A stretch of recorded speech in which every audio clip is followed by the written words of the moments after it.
Morning everybody, welcome to our midweek thought for the day for this week, which is on a Thursday. That's just how this week worked out. It's lovely to be here with you, and our story today is going to be from a story that we use a lot of the time at Easter, and it's the walk to Emmaus. It's from Luke chapter 24, beginning at verse 13. Now, on that same day, two of them were going to a village called Emmaus, about 7 miles from Jerusalem, and talking with each other about all these things that had happened. While they were talking and discussing, Jesus himself came near and went with them. But their eyes were kept from recognizing him, and he said to them, "What are you discussing with each other while you walk along?" They stood still, looking sad.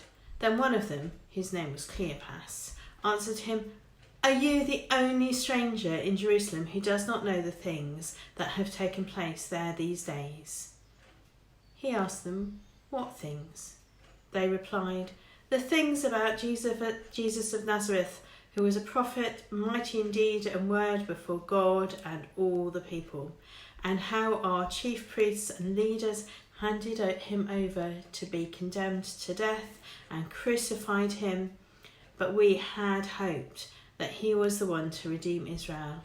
Yes, and besides all this, it is now the 3rd day since these things took place. Moreover, some women of our group astounded us. They were at the tomb early this morning, and when they did not find his body there, they came back and told us that they had indeed seen a vision of angels who said that he was alive. Some of those who were with us went to the tomb and found it just as the women had said, but they did not see him." Then he said to them, "Oh, how foolish you are, and how slow of heart to believe all that the prophets have declared. Was it not necessary that the Messiah should suffer these things and then enter into his glory?" Then, beginning with Moses and all the prophets, he interpreted to them the things about himself in all the scriptures. As they came near the village to which they were going, he walked ahead as if he was going on, but they urged him strongly, saying, "Stay with us, because it is almost evening, and the day is now nearly over." So he went in to stay with them. When he was at the table with them, he took bread, blessed and broke it, and gave it to them. Then their eyes were opened, and they recognized him, and he vanished from their sight.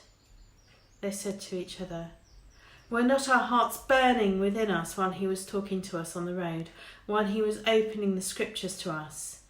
That same hour they got up and returned to Jerusalem, and they found the 11 and their companions gathered together.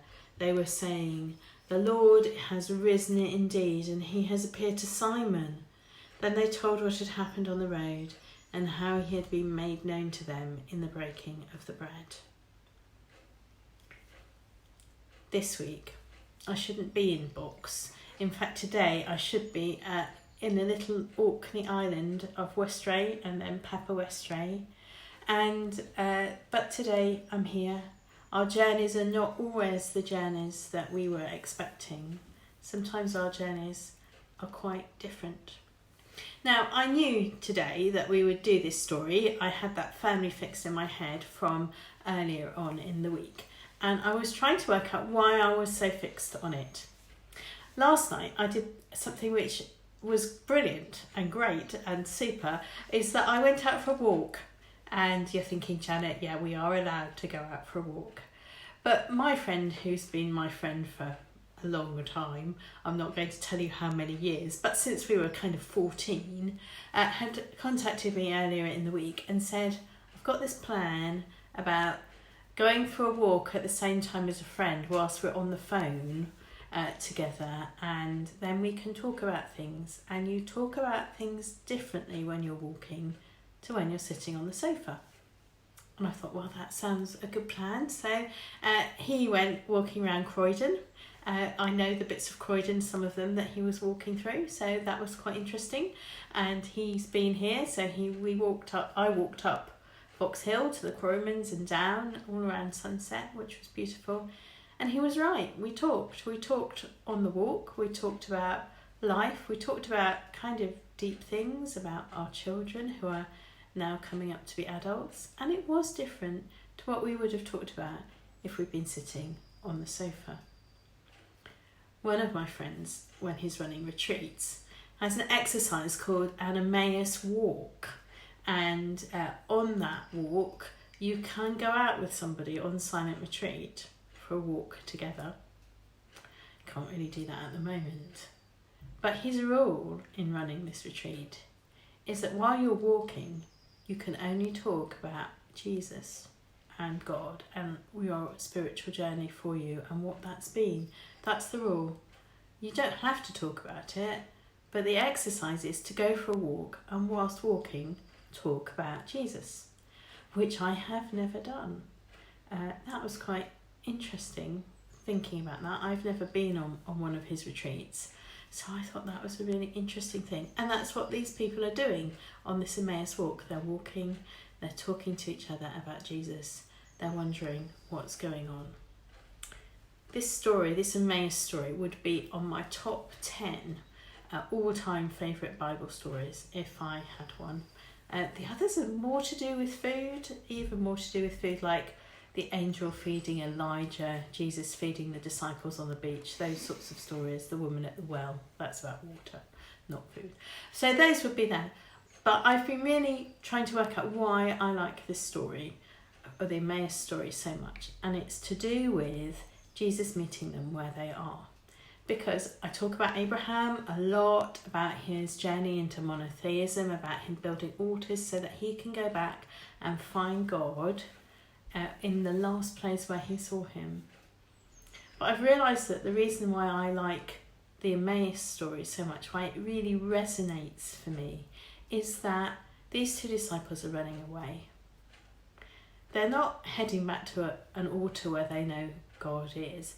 They're running away. They're desperate, they're grieving, they're distraught, they don't understand what's happened to them.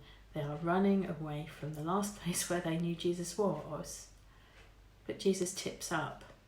He goes to where they are and he says, "What's happening? I'm here. What's happening?" And I think that's why it really touches me so much. Because there are all times in our life where what we want to do is run away.